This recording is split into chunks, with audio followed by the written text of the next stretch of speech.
Polycab India के top management. जून तिमाही में कंपनी के नतीजे भी आए हैं, तो उस नतीजों पर चर्चा करने के लिए हमारे साथ वो जुड़ेंगे कंपनी के सीएमडी इंदर टी जयसिंघानी और सीएफओ गंधर्व टोंगिया से आज हम खास बातचीत करेंगे। लेकिन चर्चा शुरू करने से पहले सबसे पहले कंपनी के बारे में कुछ जानकारी आपको दे देते हैं। कंपनी का जो कारोबार है वो वायर एंड केबल बनाने और बेचने का कारोबार में है। कंपनी 1996 में कंपनी की स्थापना हुई थी और FMEG electric fan LED light भी ये कंपनी बनाती है। कंपनी 60 देशों को प्रोडक्ट एक्सपोर्ट भी करती है और अगर इनके मार्केट शेयर की बात करें, वायर एंड केबल इंडस्ट्री में 24% मार्केट शेयर है कंपनी का। पॉलीकैब के नतीजों की अगर बात करें तो नतीजे जो आए हैं वो भी काफ़ी स्ट्रॉन्ग नजर आए हैं। आय में देखिए करीब 47% की ग्रोथ कंपनी ने दर्ज की। कामकाजी मुनाफा 130% बढ़ा है कंपनी का। मार्जिन में भी देखिए 7.23% से बढ़कर 11.37% के मार्जिन फिगर्स देखने को मिल रहे हैं और मुनाफे में भी शानदार ग्रोथ 190% की ग्रोथ इस बार कंपनी ने मुनाफे में भी दर्ज की। चलिए मैनेजमेंट से भी समझ लेते हैं कि ये जो शानदार ग्रोथ दिखी है इस बार के नतीजों में, इसके पीछे की वजह क्या है। और हमारे साथ दोनों ही गेस्ट मौजूद हैं इस वक्त। तो सबसे पहले इंदर आपसे शुरुआत करना चाहेंगे। थैंक यू सो मच समय देने के लिए अपना ईटी नाउ स्वदेश को।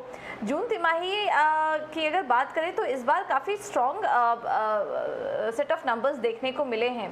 क्या वजह रही है, डिमांड किस तरह की रही है जून में, और ये क्या जो डिमांड इस बार दिखाई दी आपको, ये क्या जुलाई में भी ऐसे ही बरकरार रहेगी?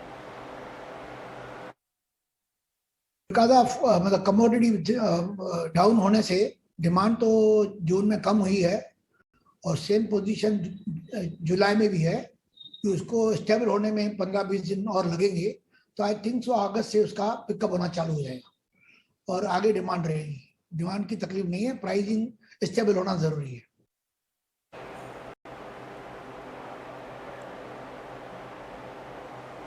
बिल्कुल। वैसे तो हम देखते हैं कि मॉनसून में कंस्ट्रक्शन एक्टिविटी काफ़ी धीमी रहती है। सीजनली एक काफ़ी कमज़ोर क्वार्टर होता है, वीक क्वार्टर होता है कंपनी के लिए। लेकिन दूसरी तिमाही के लिए हम क्या एक्सपेक्ट करें?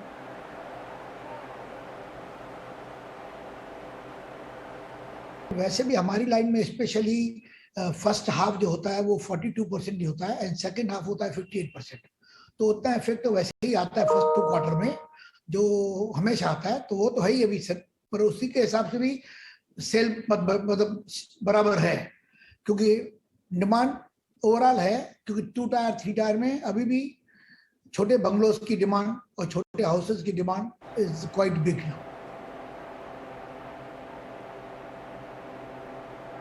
ओके, ठीक है। इसके अलावा गंधर्व आज से समझना चाहेंगे, हमने देखा कि कमोडिटी प्राइसेस में थोड़ी नरमी आई थी जून में। कॉपर और एल्युमिनियम दोनों के ही प्राइस में गिरावट देखने को मिली।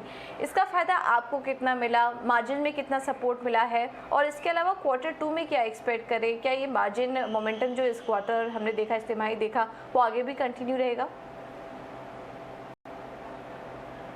आपके सवाल का जवाब दूं उससे पहले मैं आपको ब्रॉड ओवरव्यू देना चाहूँगा कि पिछली तिमाही में हमारा व्यवसाय कैसा रहा। हमारी टॉप लाइन लगभग 48% बढ़ी है।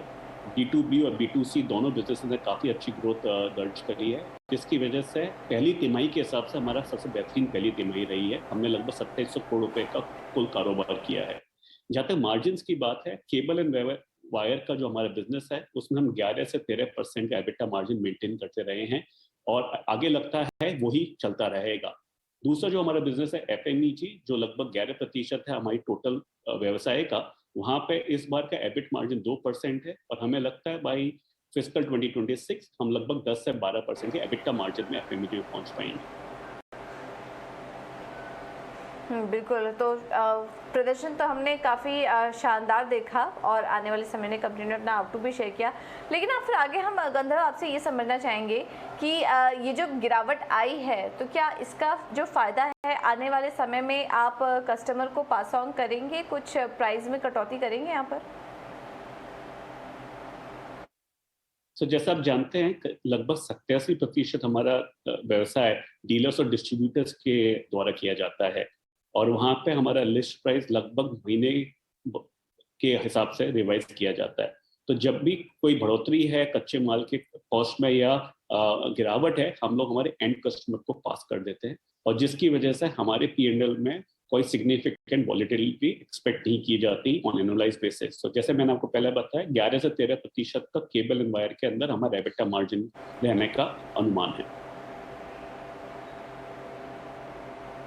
ओके इसी के साथ साथ इन्वेंट्री पर भी आपका एक व्यू लेना चाहेंगे। अभी फिलहाल करंट लेवल कितनी है इन्वेंट्री की जो आप होल्ड कर रहे हैं इस वक्त, और साथ ही साथ ये बताना चाहेंगे, ये भी पूछना चाहेंगे कि क्या किसी तरह का कोई इन्वेंट्री लॉस भी आपको झेलना पड़ रहा है? हमारा हेजिंग फ्रेमवर्क काफी रोबस्ट है। हम लोग जब खरीदारी करते हैं उस समय एम्बेडेड डेरिवेटिव होते हैं प्रोक्योरमेंट कॉन्ट्रैक्ट के अंदर, जिसकी वजह से हमारे पास कोई इन्वेंट्री लॉस का गुंजाइश नहीं रहता है। इसकी वजह से हमारे P&L को कोई इम्पैक्ट का स्कोप नहीं है। ओके इंदर, अब आपके पास आना चाहेंगे, एक FMEG कारोबार को लेकर भी आपसे एक व्यू आपका लेना चाहेंगे। अभी हम देख रहे हैं कि आपके आय में करीब 10 से 12% जो योगदान है वो FMEG का आ रहा है। आने वाले समय के लिए क्या ग्रोथ स्ट्रैटेजी है आपकी? क्या आपका भी जो रेवेन्यू मिक्स है वो जैसा कि आपके पेयर्स में हम देखते हैं उसी की तरह दिखाई देगा? क्या स्ट्रैटेजी बन रही है आपकी इस पर्टिकुलर सेगमेंट को लेकर? अभी तो हमारी एवरेज 10% है, पर आई थिंक सो 20, 25, 30% कंटिन्यूसली इसकी ग्रोथ आएगी। और हम जितना नेटवर्क पे काम करते हैं आगे चल के इसकी बढ़ोतरी बहुत ज़्यादा आएगी, और आस्ते आस्ते इसकी EBITDA भी बढ़ेगी, क्योंकि हम नेटवर्क जैसे ही कवर करते जाएंगे। अभी हम पूरे नेटवर्क में रूरल में नहीं पहुंचे, हम पूरे रूरल में डीप जा रहे हैं। उसको हमें 4-5 साल लगेगा, और 4-5 के बाद में हमारी average 40%, 35 to 40% will reach the FMEG turnover and with a good EBITDA margins. और डिमांड सिनेरियो किस वक्त कैसा दिखाई दे रहा है इंदर? आप ये भी समझना चाहेंगे आपसे, Tier 2, Tier 3 की परफॉर्मेंस को अगर मेट्रो सिटीज़ के परफॉर्मेंस से कंपेयर करें तो कहाँ पर प्रदर्शन ज़्यादा बेहतर नज़र आ रहा है? रिकवरी कहाँ ज़्यादा बेहतर दिखाई दे रही है इस वक्त? वहाँ पे डिमांड बहुत अच्छी है, क्योंकि आज की तारीख में agriculture is going very good. Agriculture वालों की इनकम बढ़ी है, उनके इनकम से बाइंग पावर बढ़ा है। तो आज की तारीख में खाली वहाँ हमें पहुँचना है, वहाँ सर्विस देनी है, हमारी मटेरियल की पूरी अवेलेबिलिटी देखनी है। वो सब करने के बाद हमें उल्टा ज़्यादा रूरल की डिमांड की परसेंटेज ज़्यादा बढ़ती दिखती है।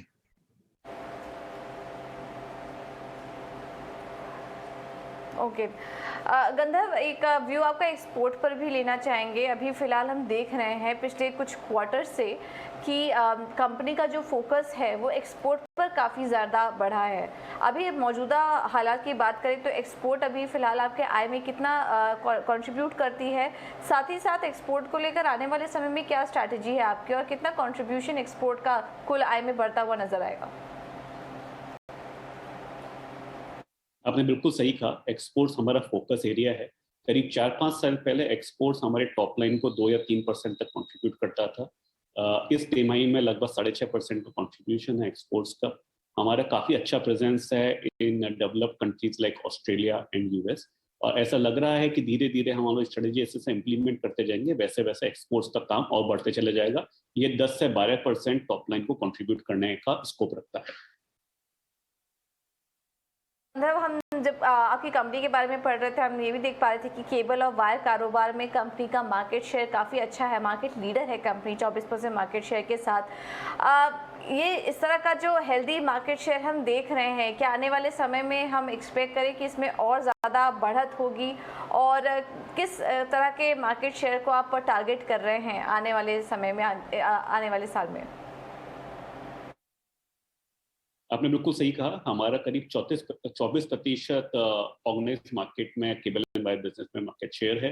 हमने गए साल बॉस्टन कंसल्टिंग ग्रुप के साथ में प्रोजेक्ट लीप चालू किया था, जो ट्रांसफॉर्मेशन प्रोजेक्ट है।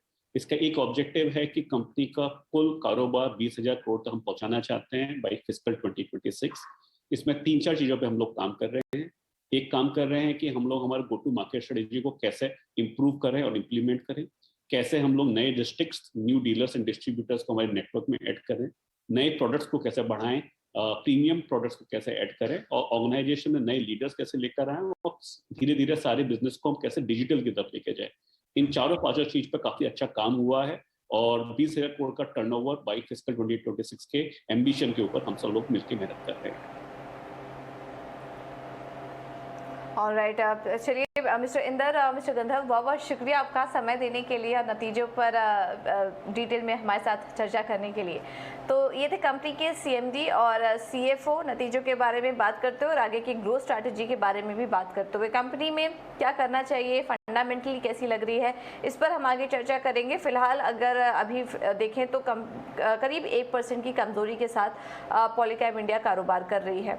Sharmila, thank you so much इटीना स्वदेश को समय देने के लिए। Good afternoon. अभी थोड़ी देर पहले हम पॉलीकैब के मैनेजमेंट से बात कर रहे थे। नतीजे अगर आपको बताएं तो हर फ्रंट पर जो नंबर्स दिखाई दे रहे हैं वो काफ़ी स्ट्रॉन्ग है। नतीजे को आपने कैसा देखा और ओवरऑल कंपनी कैसी लग रही है आपको पॉलीकैब? बहुत ही अच्छी। आई थिंक जैसे कि हम देख रहे हैं पिछले क्वार्टर भी और ये क्वार्टर भी नतीजे इन लाइन और स्ट्रॉन्ग ही नजर आते हैं। उनका जो हर सेगमेंट है, whether is cables and wires, whether it is FM EG, सब में जैसे वो लोग ने अनुमान लगाया था उसी तरह से ग्रोथ हो रही है। एंड आई थिंक उनका जिस तरह का फोकस है to add distributors, dealers, that is also moving along nicely. Retail shop जो उन्होंने एक नया ब्रांड इंट्रोड्यूस किया है, सो सब ब्रांड। सो आई थिंक जैसे एक उम्मीद लगाई जा रही थी कि पॉलीकैब का बिजनेस किस तरह से वो लोग कंसोलिडेट करेंगे market share, so all that seems to be moving in line. The only concern is of course valuations, क्योंकि in terms of valuations it looks more or less fully price. तो मुझे लगता है कि अब अगर आप खरीदेंगे ये प्राइस पे तो आपको एक लॉन्ग टर्म नजरिया रखकर ही खरीदना होगा। बट इन टर्म्स ऑफ जिस तरह का परफॉर्मेंस है और जिस तरह की कंपनी है, it really seems to be set on a very strong, जो उनका रेवेन्यू ग्रोथ है वो अच्छा रहेगा अगले 1-2 साल, इस तरह की हम उम्मीद कर सकते हैं।